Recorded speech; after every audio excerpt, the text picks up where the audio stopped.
It's going inside. The running Jackson. Shot on goal. A game winner for the Cavs. A walk-off 3-run shot from David Adams. Feeds right on the touchback door. Up to the reverse layup. A shot. Villanueva scores.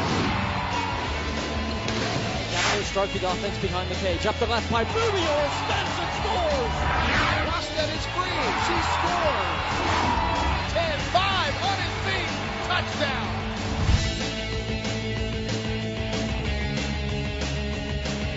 Cavalier Sports Weekly is presented by the Virginia Lottery. The Virginia Lottery, helping Virginia's public schools. And brought to you in part by Geico. 15 minutes could save you 15% or more on car insurance. On this edition of Cavalier Sports Weekly, presented by the Virginia Lottery. You don't get this back. You know, these 4 years you don't get it back, and it's my last year. And I realize that.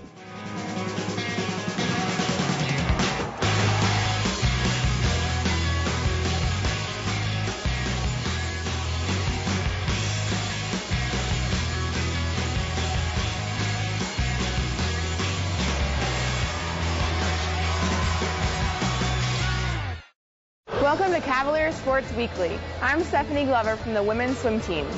We've got a lot of basketball and a great feature on my coach, Mark Bernardino, on today's show. But first, here's your play of the week. The play of the week is brought to you by SunTrust Mortgage. We make the American dream come true every day. Right wing to Monica Wright against the 2-3 zone of Miami. Left wing to Charnay Zoll. Back door to Wright, wide open. The alley-oop play off the glass. What a pass from Zoll. Well, it was a very key play for us at that point.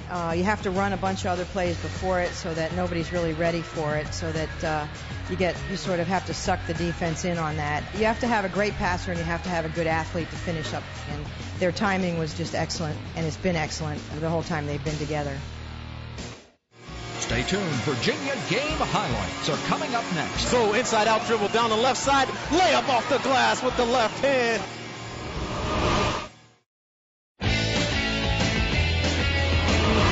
Welcome back to Cavalier Sports Weekly. Our basketball teams made a fast break to Florida this week with games against Miami and Florida State. Let's take a look at the game stories. The Cavalier game highlights are presented by Geico. 15 minutes could save you 15% or more on car insurance.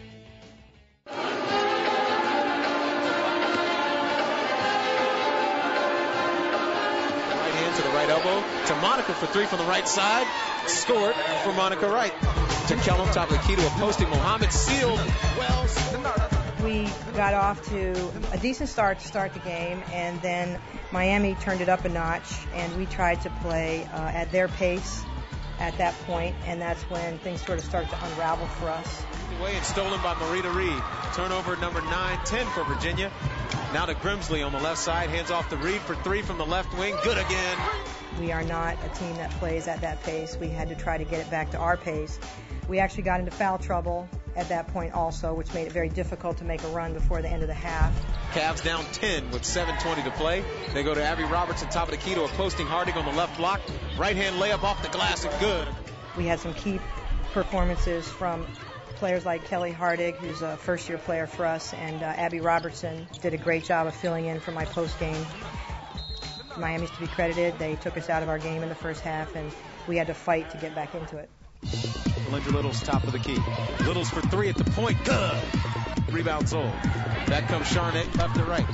Looking ahead to Littles on the left block. Jump stop, layup good with the right hand.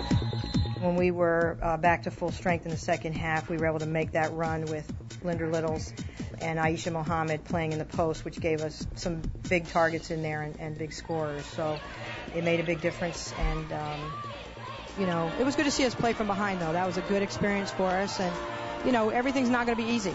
From the left elbow, off the rim, no good. Rebound inside to Littles. The tap falls for Lindra.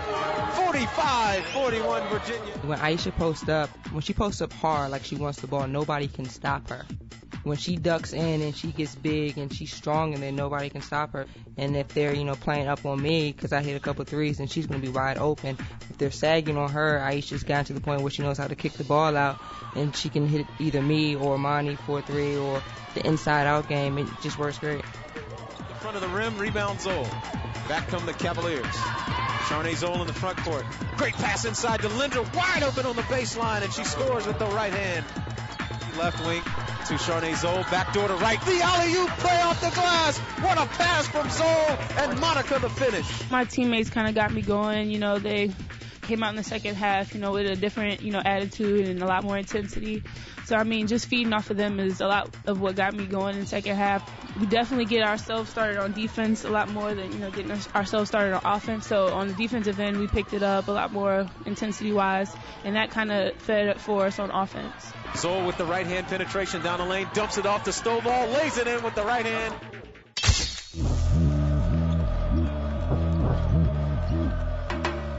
Off the bounce, they rotate Baker. Ball fake. He's got an open jump shot 15 feet away. Good. Knocks it down. Free throw line. Cavs tie it 2-2. Trying to post Joseph inside. Drop step. Can't get free. Threw the pass at the bottom of the rim. Tried to go diagonal outside. Singletary back. Singletary in the lane. Fingertip roll. Good.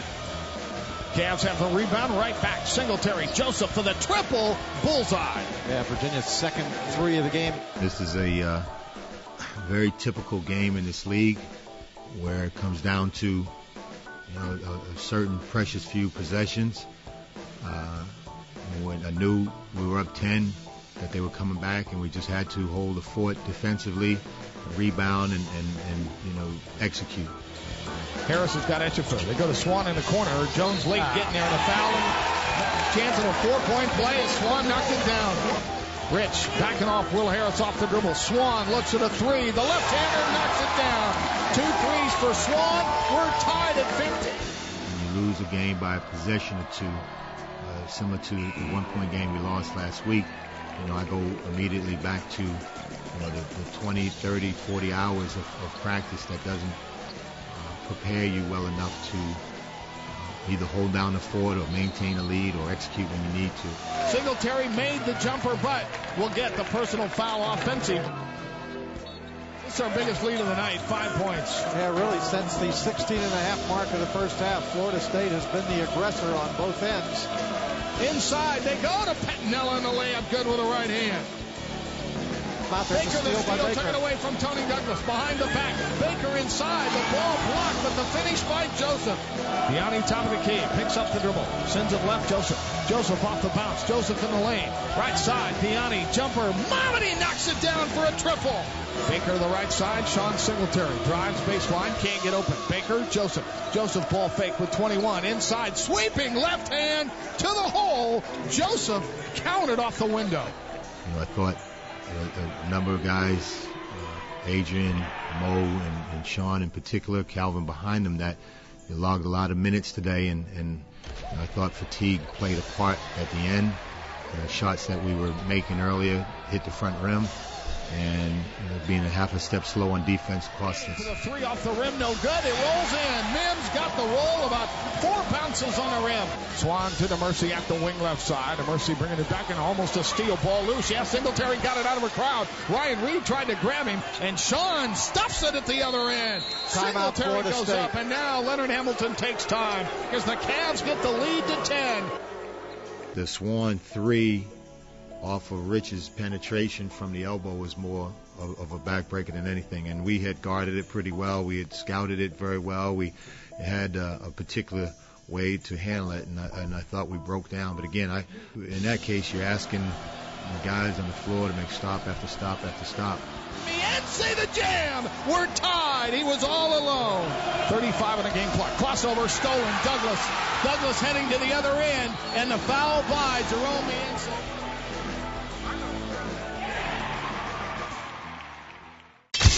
Driving right baseline. Dumps it top of the key to Kellum. Left corner for Wright for three. Boom! She hit it from the left corner pocket. Had it on the right wing with 12 to shoot. Driving, kicks to Zoll for three from the left side. Off the back of the rim, no good. Rebound Mohammed. Right block, lays it in with the left hand off the glass.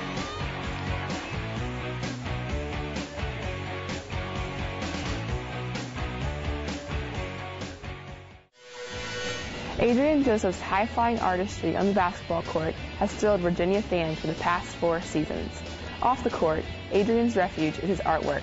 Adrian Joseph is your Student Athlete of the Week. First of all, I watched Michael Jordan play, and just watching him play and the energy and the way he loved the game, that's what made me switch to playing basketball. I was like 13 when I started playing basketball. Joseph goes to the hole and jams. And when I first played, I wasn't that good. I was athletic. But after a while, the skill came with, being athletic, and I love playing the game afterwards.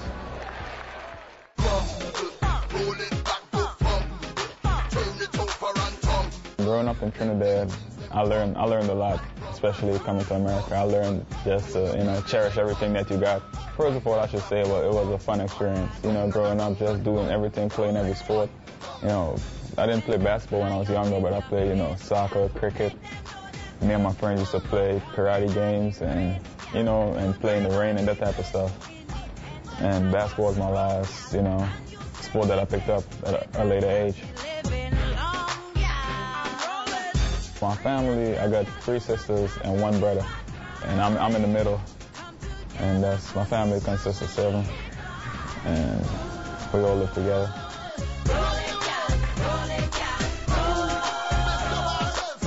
It all started when I was back home in Trinidad, and they had a basketball camp. That's when I just started playing. And they had American coaches that were down there hosting the camp. And when I was participating, they think I was pretty good. And, they offered me an opportunity to play for a high school over here. And I'd be on scholarship. Fortunately, I was one of the lucky ones out of 5 people. And I came over, that's when it all started, and I came over here and I started playing in a small prep school in Connecticut. And after that, then I went to another high school in Bergen Catholic in New Jersey. Then I went to Bruce Academy in New Hampshire, and then now I'm here. When I just came over here, I was so homesick, I just wanted to go back home. A couple other guys came with me from Trinidad, and they went back home because they were homesick. And I was the youngest, and I fought through it because I think I had a good chance of playing basketball, college basketball. So I just fought through the homesick. I know it was a sacrifice, and in the end, I'm thinking it's going to pay off, so I just stuck through with it.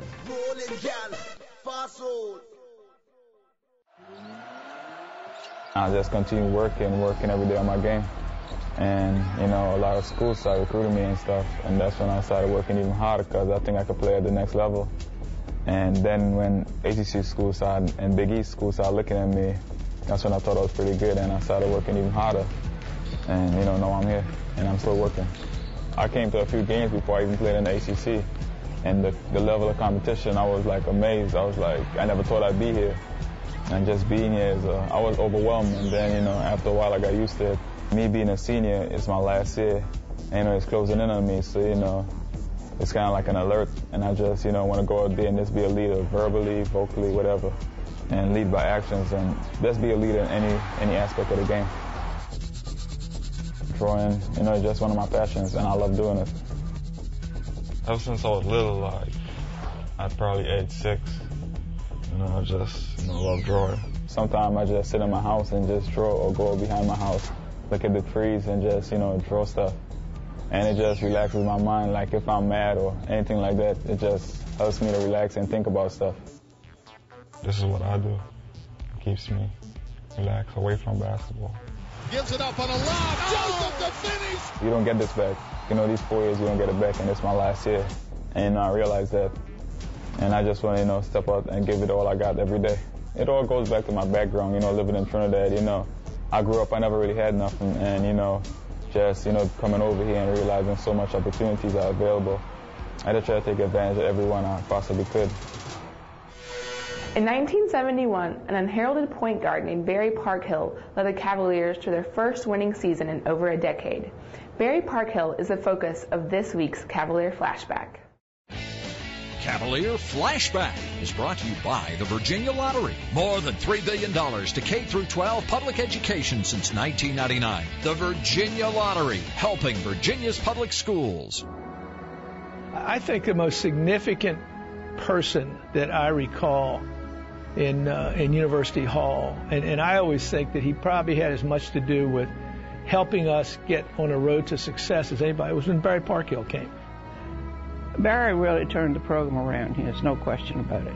One of my first recollections of the University Hall was the Barry Parkhill play when he dribbled the ball some 5 to 10 minutes before he went in for a layup against South Carolina. Based on the rules back then, there was not a 5-second count that came in the following year.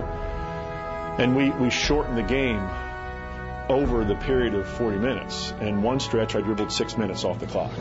A jumper, the very, very last second of the South Carolina game. And that was 71 or 72. 71, I think. They were number 2. South Carolina was number 2. We were supposed to be blown away, but Barry didn't let it happen. We got the ball back with, I'm going to say, 2 minutes to go or a minute and a half. We're down a point, and Coach decided, let's just go for the last shot, and luckily it went in. Barry came, and he not only was a star player, but he was a star person. And the whole community fell in love with him, and he was a fabulous player. Barry Parkhill was the one who really turned our program around. When I was assistant coach to Bill Gibson in 71-72, and we had the first winning season that a Virginia basketball team had since 1958. There's a whole decade that there wasn't a winning season. Barry Parkhill was part of that team, but the enthusiasm in that building topped anything I'd ever seen anywhere. He was a fearless competitor, loved the game, and in turn he was loved by the other people. I think the bottom line is we proved we could win. And I think people do remember that, and Virginia had never really won before. That's what we can take away, the players and coaches, that we won games in the ACC. We had winning records. We got into the top 20, the top 10, and kind of gave people a taste of what it would be like to have some success. Coming up after the break.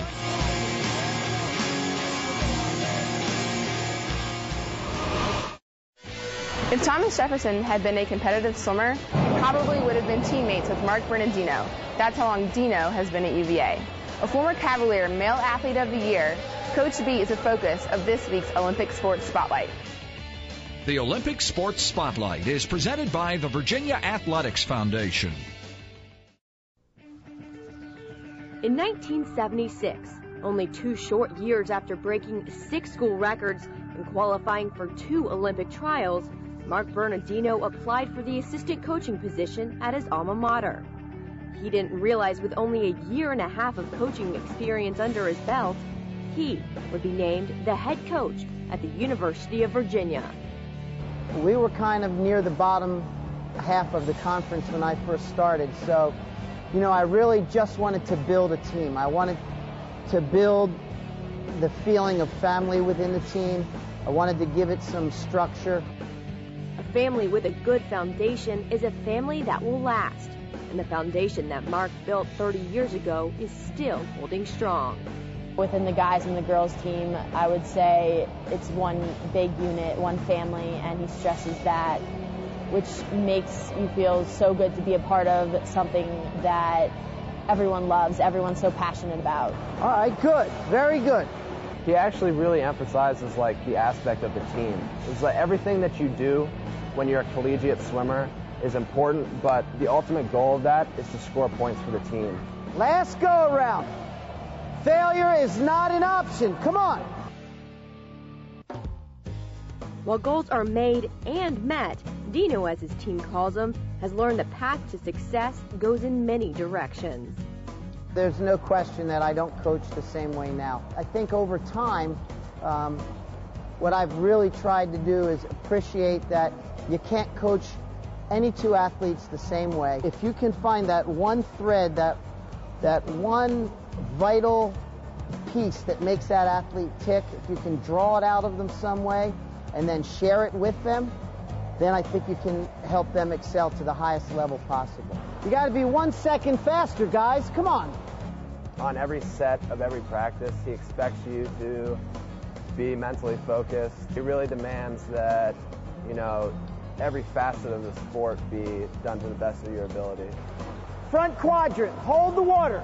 He gives a lot of feedback on your performance in meets, and that's a critical part of swimming, is to perfect your technique and your stroke and your turns, and he pays a lot of close attention to the detail. Don't slide the hands. Don't let the legs sway. Steady on the legs. Perfecting those details has led his teams to 14 conference titles and earned him ACC Coach of the Year 22 times. But for this head coach, winning is the goal, but it's not the purpose. I'm as excited about what my athletes do when they're 30 and now 40s as what they did when they were 18 to 22 in the pool. It's fun for me to see the kind of community leaders they are, the kind of parents they are, the kind of people they are now at age, 25, 35, and 45. That to me is one of the reasons I stay. I just believe that this university produces such high quality people, and I just love where I am. I bleed blue and orange. In other Cavalier sports action this week,